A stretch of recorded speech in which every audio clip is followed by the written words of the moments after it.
Welcome friends, welcome to all of you and जय श्री महाकाल जैन। आज का हमारा जो टॉपिक है वो है विद्युत धारा और विद्युत धारा के अति महत्वपूर्ण प्रश्नों को हम यहाँ पर करेंगे।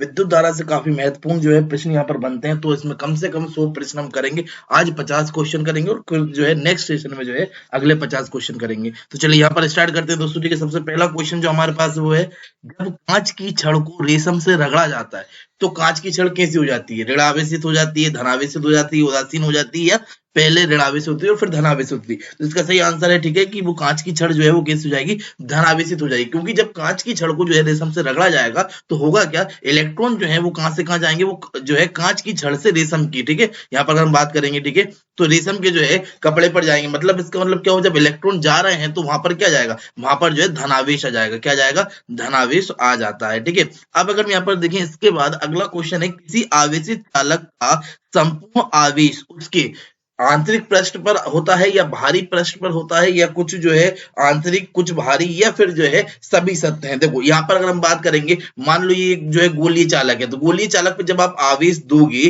तो होगा क्या कि वो उसके जो है बाहरी पृष्ठ पर समान रूप से क्या होता है, वितरित हो जाता है। तो याद रखना कि वो कहां पर, बाहरी पृष्ठ पर जो है क्या होगा, वितरित होगा। अगला अगर हम यहाँ पर देखें तो अगला क्वेश्चन हम हमारे पास है, दो विद्युत आवेशों के बीच में लगने वाला बल।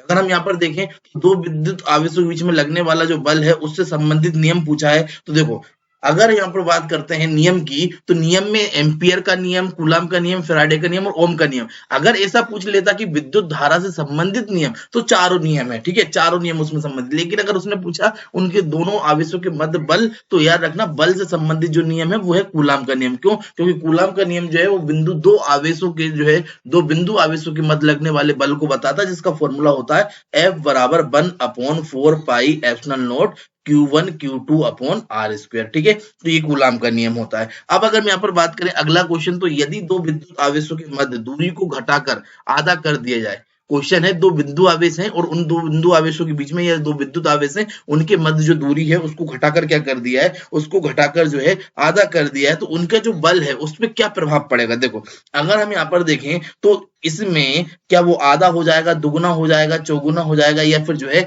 एक चौथाई हो जाएगा? ठीक है, तो इसका सही आंसर जो है, इसका सही आंसर क्या है, वो 4 गुना हो जाएगा। ठीक है, कितना हो जाएगा? 4 गुना हो जाएगा। अब अगर हम यहाँ पर देखें, एक मिनट, देखो यहाँ पर अगर हम बात करेंगे तो दो बिंदु आवेशों के बीच की दूरी को घटा के हमने दो बार जो है आधा किया है, क्योंकि यहाँ पर दो तरीके के क्वेश्चन बनते हैं, इसलिए इसको मैं एक्सप्लेन करूंगा। यहाँ पर अगर हम देखें, जैसे मान लो कि हमारे पास जो है पहले एफ है और वो है हमारे पास 1/4 pi epsilon not Q1 Q2 upon R square. अब अगर हम यहाँ पर देखेंगे, इसको आधा कर दिया है, अब आधा कर दिया तो जो हमारा नया जो है फोर्स आएगा वो क्या जाएगा, 1/4 pi epsilon not Q1 Q2 upon R/2 का होल स्क्वायर हो जाएगा। अब अगर हम यहाँ पर देखें तो इसमें हम जब सोल्व करेंगे तो अपने पास क्या जाएगा, इसका formula Q1 Q2 upon R square बटे 4, और ये 4 जो है यहाँ पर डिवाइड कर रहा है, ऊपर जाके करेगा मल्टीप्लाई करेगा, तो इसको हम मल्टीप्लाई में आगे रख देंगे, 1/4 पाई एप्सिलॉन नॉट ये हो जाएगा Q1 Q2 जो है अपॉन R स्क्वायर। तो ये हमारे पास तो पहले ही था फोर्स,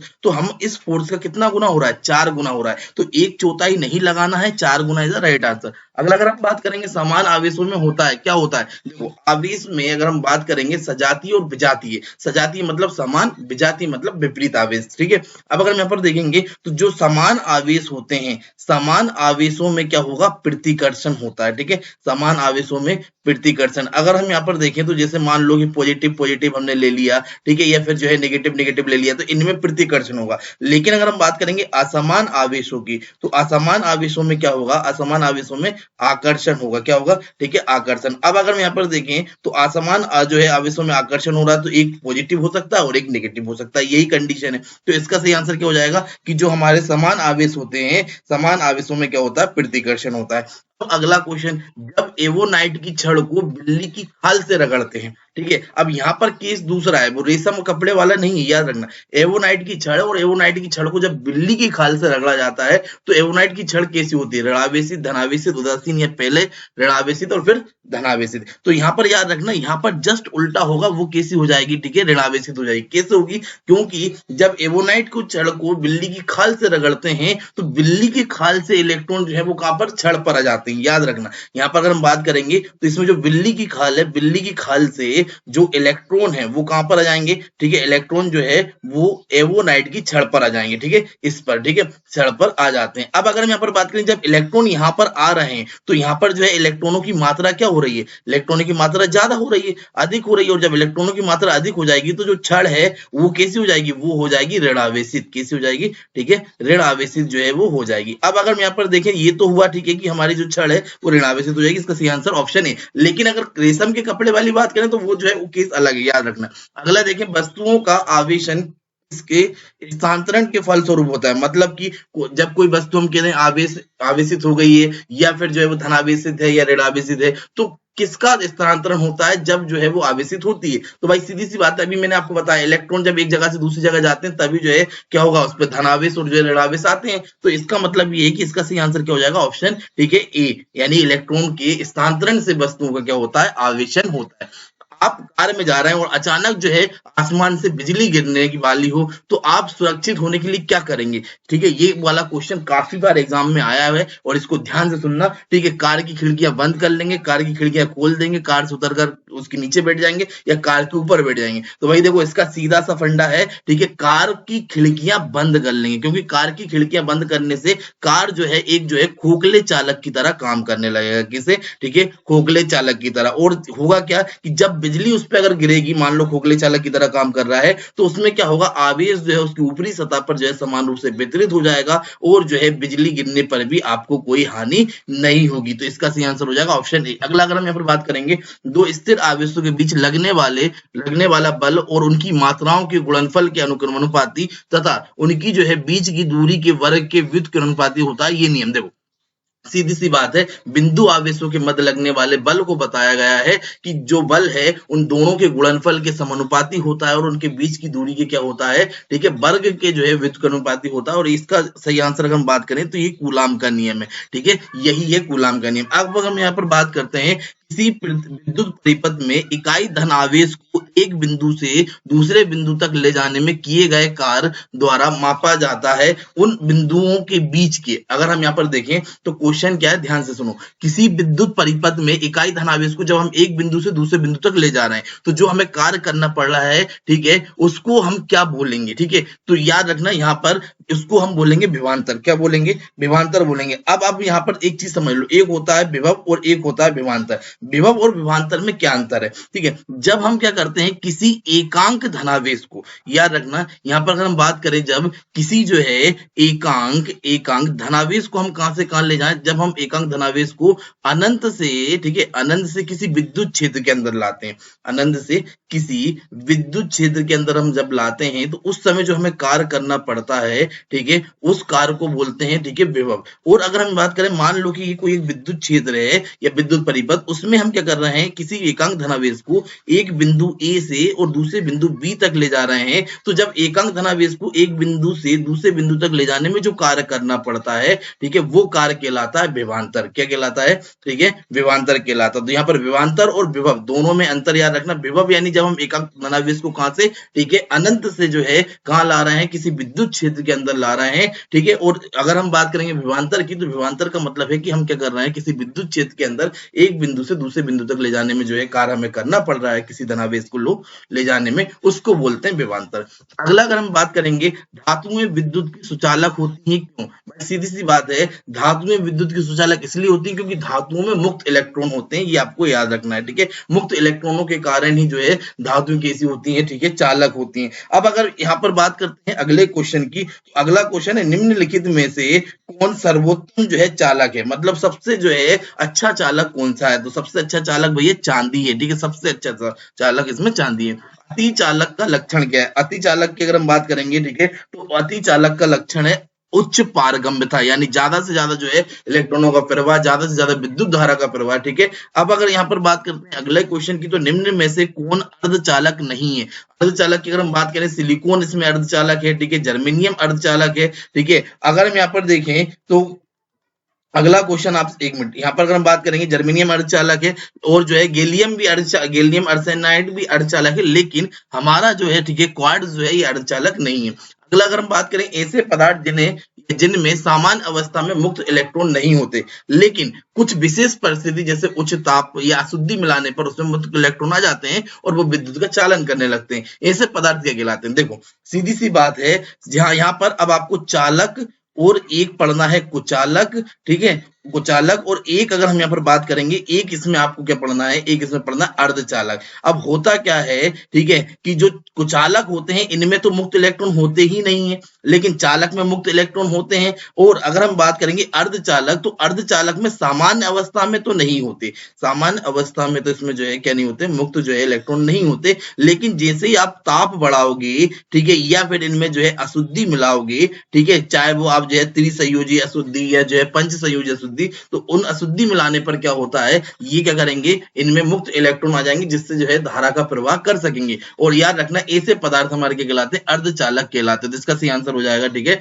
ऑप्शन डी अर्धचालक। अगला अगर हम यहाँ पर बात करें तो अगला क्वेश्चन है, ताप के बढ़ाने पर चालक पदार्थों का प्रतिरोध एवं विद्युत चालकता पर क्या प्रभाव पड़ता है? तो यहाँ पर अगर हम बात करेंगे, ताप बढ़ाने पर प्रतिरोध बढ़ता है और चालकता घटती है, ठीक है। देखो प्रतिरोध अगर हम बात करेंगे, जैसे ही आप ताप बढ़ाते हो, ताप बढ़ाने पर ये बढ़ेगा और प्रतिरोध बढ़ेगा, मतलब धारा जो है क्या होगी, कम होगी, धारा प्रवाह जो है क्या होगा, कम होगा। इसका मतलब ये है कि धारा प्रवाह कम होगा तो मतलब जो चालकता है वो क्या हो जाएगी, कम हो जाएगी। चालकता की अगर हम बात करें तो चालकता क्या होगी, कम होगी। तो इसमें इसका सही आंसर हो जाएगा ऑप्शन ए। अगला अगर हम बात करें, तांबा मुख्य रूप से विद्युत चालन के लिए प्रयोग किया जाता है, क्यों? इसका क्या कारण है? देखो अभी हमने आपको बताया कि चांदी जो है वो सबसे अच्छा चालक है, तो चांदी क्यों यूज नहीं करते, तांबा क्यों करते हैं? भाई सीधी सी बात है, इसकी प्रतिरोधकता जो है कम होती है, मतलब जो है इसमें जो है प्रतिरोध जो है थोड़ा सा और जो है हमारे चालक है उनसे कम होता है, लेकिन याद रखना कि ये सस्ता भी होता है, इसीलिए जो है ये यूज में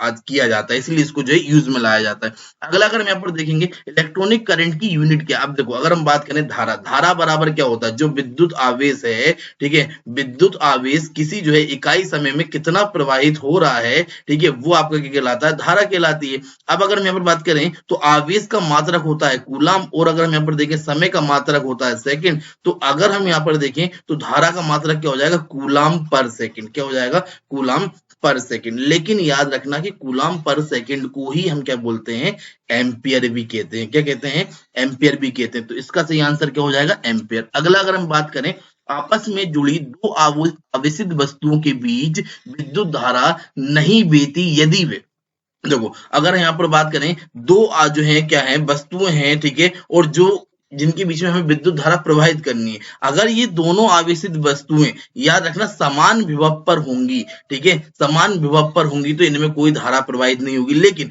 अगर एक उच्च विभव पर हो, ठीक है, और एक निम्न विभव पर हो, तो इसका मतलब ये है कि उसमें जो है क्या होगा, उसमें विद्युत धारा प्रवाहित होगी। तो यहाँ पर देखो समान आवेश है नहीं, ठीक, समान धारिता नहीं, समान प्रतिरोधिकता नहीं, समान विभव पर अगर वो होंगी तो उनमें धारा प्रवाहित नहीं होगी। प्रत्यावर्ती धारा को दिष्ट धारा में बदलने के लिए किस यंत्र का प्रयोग हम करते हैं? देखो फिल्टर का उपयोग करते हैं, रेक्टिफायर, ठीक है। अगर हम यहाँ पर देखें तो रेक्टिफायर जो है ये दो प्रकार के होते हैं, एक होता है हाफ वेव रेक्टिफायर और एक होता है फुल वेव। यहाँ पर हम देखें इसके जो है दो प्रकार होते हैं रेक्टिफायर के, एक होता है हाफ वेव रेक्टिफायर, ठीक है, हाफ वेव रेक्टिफायर, और एक होता है फुल वेव रेक्टिफायर। अब अगर हम यहाँ पर देखेंगे तो ये रेक्टिफायर जो है ये करता है, ये जो है एसी को डीसी में बदलने में जो है इसका उपयोग किया जाता है, यानी कि प्रत्यावर्ती धारा को धारा में। अगला अगर हम देखें, विद्युत फिटिंग में एक तार को भू संपर्कित किया जाता है, यानी कि जब विद्युत धारा जो है जो हम इलेक्ट्रिक सर्किट जब हम जो है घरों में लगाते हैं, ठीक है, जब हम सर्किट जो है उसमें इलेक्ट्रिसिटी जो है हम जब उसमें लाते हैं, उस समय क्या किया जाता है, एक जो है अर्थ बनाया जाता है। अब वो अर्थ जो है वो क्यों बनाया जाता है, यानी कि अर्थिंग क्यों की जाती है? भाई सीधी सी बात है, जब भी शॉर्ट सर्किट हो तो जो धारा है, जो हमारी विद्युत धारा है, वो जो है किसमें चली जाए, भूमि में चली जाए, ठीक है, इसीलिए जो है उसको अर्थिंग बनाया जाता है।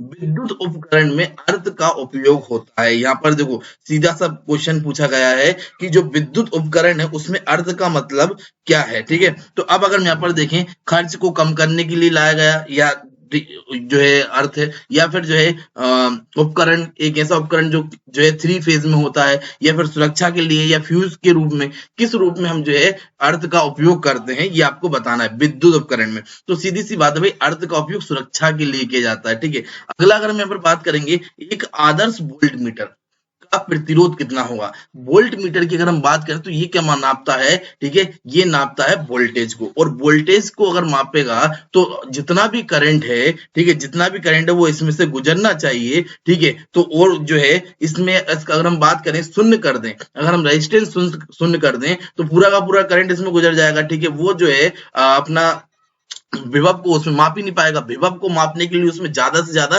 प्रतिरोध होना चाहिए। तो कितना प्रतिरोध होना चाहिए? असीमित, ठीक है, असीमित, शून्य नहीं होना चाहिए, ना निम्न होना चाहिए, असीमित होना चाहिए, ज्यादा से ज्यादा। किसी परिपथ में एक बिंदु पर मिलने वाली धाराओं का बीजगणित योग, ठीक है, क्या होता है? अब देखो यहाँ पर अगर हम बात करें तो ये नियम कहलाता है किरचॉफ का नियम।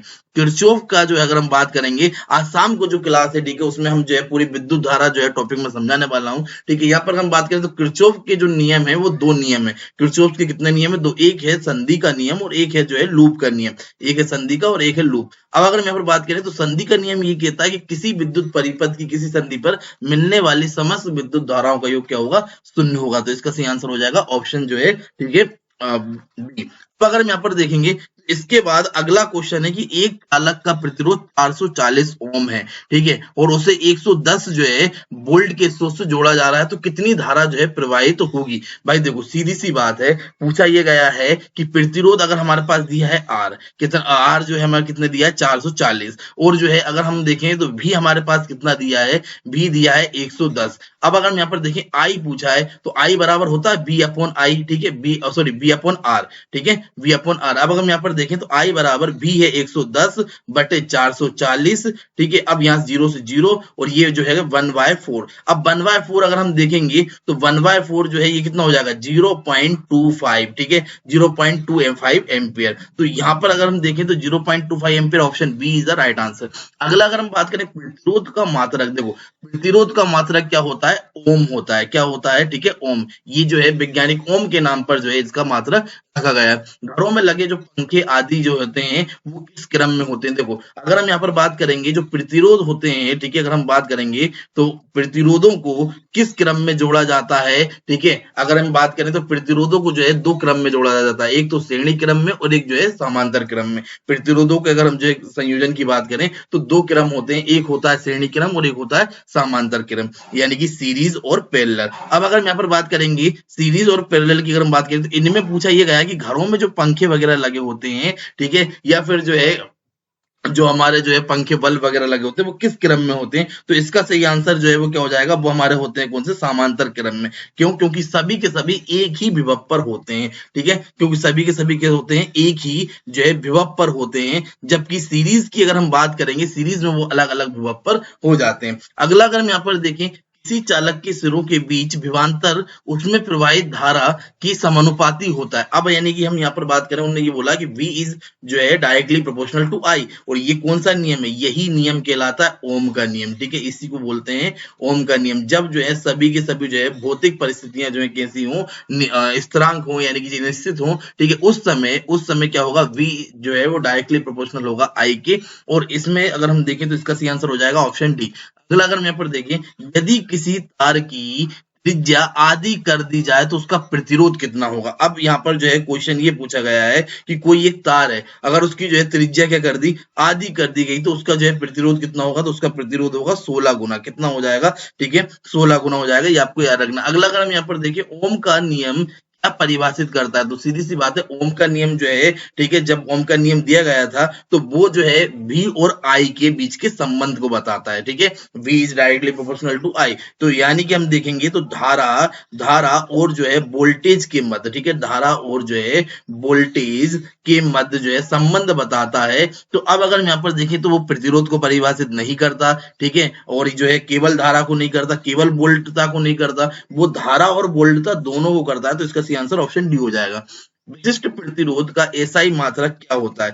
अगर हम यहाँ पर देखेंगे तो पूछा यह गया है कि विशिष्ट प्रतिरोध जो होगा, ठीक है, उसका एसआई मात्रक, तो उसका एसआई मात्रक हो जाएगा ओम जो है सॉरी ओम मीटर, ठीक है। यहाँ पर हम बात करें ऑप्शन सी नहीं, ऑप्शन बी ओम मीटर। अब ये ओम मीटर जो है, ठीक है, ये होता है। अगला अगर हम बात करें तो अगला होगा, एक तार की लंबाई L मीटर है, ठीक है, तार को खींचकर उसकी जो है लंबाई को 2L कर दिया गया, तो उसका जो प्रतिरोध है वो कितना हो जाएगा। भाई देखो सीधी सी बात है, बोला ये गया है कि कोई एक चालक है जिसकी लंबाई को दोगुना कर दिया जाए, तो दोगुना करने पर जो है उसका जो है प्रतिरोध क्या हो जाएगा। और याद रखना कि प्रतिरोध जो है वो लंबाई के क्या होता है, प्रतिरोध लंबाई के समानुपाती होता है। आप लंबाई जितनी बढ़ाओगे प्रतिरोध उतना बढ़ जाएगा। अगर आपने लंबाई दोगुना करी है तो प्रतिरोध भी कितना हो जाएगा, दोगुना हो जाएगा। ठीक है, तो अगर हम यहाँ पर देखें तो इसका सही आंसर क्या हो जाएगा, ऑप्शन जो है, ठीक है, ए। अगला अगर हम यहाँ पर बात करेंगे, एक सामान्य जो है शुष्क सेल में विद्युत अपघट होता है, यानी कि जो शुष्क सेल है उसमें कौन सा विद्युत अपघट हम उपयोग करते हैं,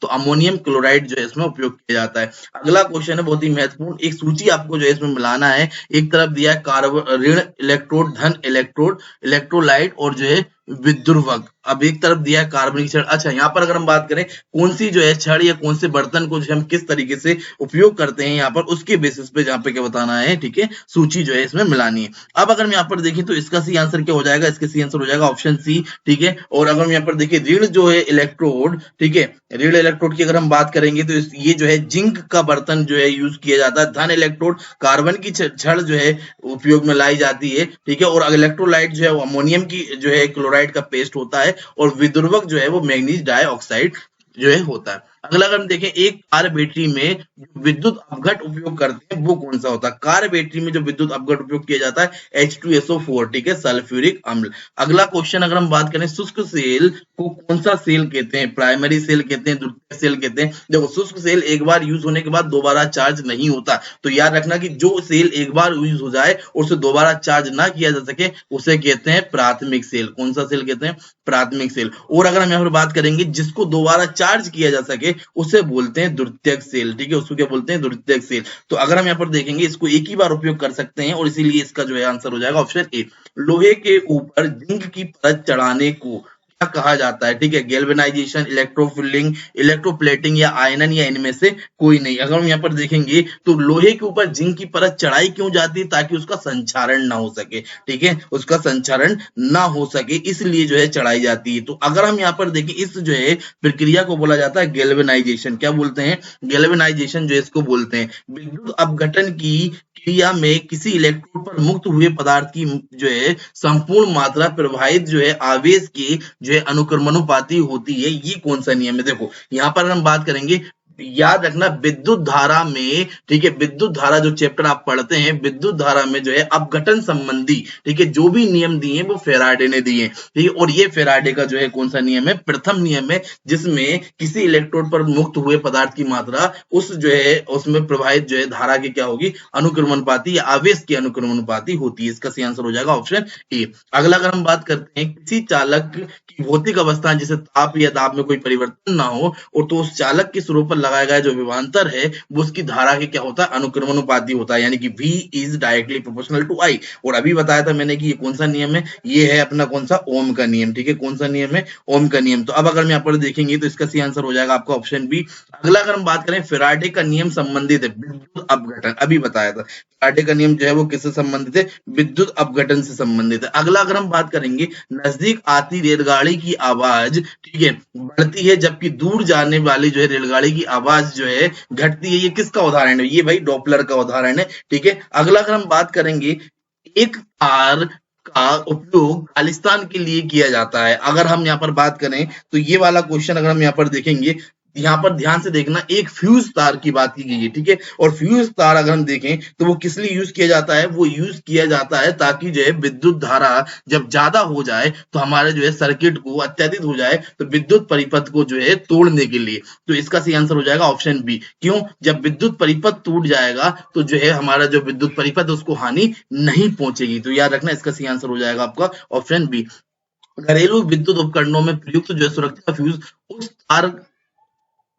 फ्यूज तार उस धातु से बनी होती है जिसका, देखो अब अगर हम फ्यूज को ऐसी धातु से बनाएं जिसका गलनांक उच्च हो तो पता चले वो जब टूटे जब पूरा का पूरा जो है विद्युत परिपथी जो है जल जाए। तो याद रखना कि ऐसे जो है धातु तार से बनाया जाता है फ्यूज, ताकि तुरंत जो है विद्युत धारा बढ़ी और वो जो है गल के टूट जाए, यानी कि गलनांक होना चाहिए कम। और अगर हम यहाँ पर बात करेंगे तो इसमें जो गलनांक है जो है उसका ऑप्शन जो है वो है option B. Option B is the right answer, गलनांक कम होगा। अब अगर हम बात करें विद्युत फ्यूज में इस्तेमाल किया जाने वाला, ठीक है, पदार्थ टिन और सीसा का एक जो है मिश्रित होता है या मिश्र धातु होती है। इस मिश्र धातु में खालिस्तान, अगर हम यहाँ पर बात करेंगे, देखो कौन कौन से ऑप्शन दिए हैं, option A B C D. उच्च जो है विशिष्ट प्रतिरोध और निम्न गलनांक होना चाहिए, या निम्न विशिष्ट प्रतिरोध एवं उच्च गलनांक होना चाहिए, या निम्न जो है, ठीक है, विशिष्ट प्रतिरोध और निम्न गलनांक होना चाहिए, या उच्च विशिष्ट प्रतिरोध और उच्च गलनांक होना चाहिए। तो भाई सीधी सी बात है, इसका सही आंसर हो जाएगा ऑप्शन जो है, ठीक है, सी। मैंने अभी बताया था निम्न गलनांक होना चाहिए, ठीक है, और निम्न ही विशिष्ट प्रतिरोध होना चाहिए। अगला अगर हम देखें, बिजली सप्लाई में मेष में फ्यूज एक सुरक्षा उपकरण के रूप में जो है लगा होता है। बिजली में फ्यूज के संबंध में कौन सा कथन सही है? अब यहाँ पर ये बताना है कि कौन सा जो है इसमें ऑप्शन सही है कि ये मेन स्विच के साथ समांतर क्रम में लगे होते हैं, या ये मुख्यतः जो है सिल्वर मिश्र धातु से बना होता है, या इसका गलनांक, सीधी सी बात है, मैंने अभी बताया था इसकी मुख्य विशेषता गलनांक के, गलनांक के ऊपर क्वेश्चन बनेंगे, इसका जो है गलनांक निम्न होता है। अगला हम यहाँ पर देखें, एक विद्युत सर्किट में एक फ्यूज तार का उपयोग किया जाता है, किस तरीके से हम उसका जो है उपयोग करते हैं? तो याद रखना, सर्किट में होने वाली अधिक विद्युत धारा को रोकने के लिए, सर्किट में जो प्रवाहित होने वाली अधिक विद्युत धारा है उसको रोकने के लिए। फ्यूज का सिद्धांत क्या है? अगर हम बात करेंगे, फ्यूज का सिद्धांत ये है, ठीक है, कि जब ऊष्मा बढ़ती है तो वो क्या हो जाएगा, ठीक है, ऊष्मा बढ़ेगी या विद्युत धारा जब बढ़ेगी और उसमें जो है क्या होगा, उसका जो है उच्च प्रतिरोध होगा, तो वहां पर क्या है, ऊष्मा जो है, ऊष्मा के कारण वो गलनांक कम होने के कारण गल जाता है। तो विद्युत का या विद्युत धारा का ऊष्मीय प्रभाव इस सिद्धांत पर जो है क्या करता है, काम करता है। तो इसका सही आंसर हो जाएगा ऑप्शन जो है सी। अगला हम बात करते हैं, फ्यूज तार किससे बनी होती है? देखो फ्यूज तार जो है वो दरअसल किसका बना होता है, ये पूछा गया है। तो टिन और सीसा की मिश्र धातु से बना होता है फ्यूज तार। एक बिजली के फ्यूज तार में सामान्य जो है अनुप्रयोगों के लिए निम्न में से कौन से गुण होने चाहिए, ये आपको बताना है। देखो, कम लंबाई, निम्न गलनांक की मिश्र धातु का पतला तार होना चाहिए, साथ ही साथ यहाँ पर आप लिख सकते हैं कि उच्च जो है प्रतिरोध होना चाहिए, ताकि ज्यादा से ज्यादा जो है, ठीक है, इसमें जो है धारा जाए और वो वहीं पे पिघल जाए। अगला अगर हम यहाँ पर देखें, बिजली के बल्ब का फिलामेंट किस तरह का होता है? मोस्ट इंपोर्टेंट क्वेश्चन भी है, ठीक है, याद रखना, यूपीपीएससी में पूछा गया क्वेश्चन है, ठीक है। बिजली के बल्ब का जो फिलामेंट होता है वो एक धातु का होता है, टंगस्टन। और टंगस्टन जो है, ठीक है, इसकी खदान जो है मध्य प्रदेश में होशंगाबाद में है। अब अगर हम यहाँ पर देखें, बल्ब को तोड़ने पर तेज आवाज होती है, बल्ब को तोड़ने पर तेज आवाज किस चीज की होती है? तो बल्ब के अंदर जो है निर्वात में वायु तेजी से जब प्रवाहित करती है तो उसकी आवाज आती है, क्योंकि बल्ब के अंदर जो है क्या होता है, देखिए, कोई वायु नहीं होती, वैक्यूम होता है, ठीक है।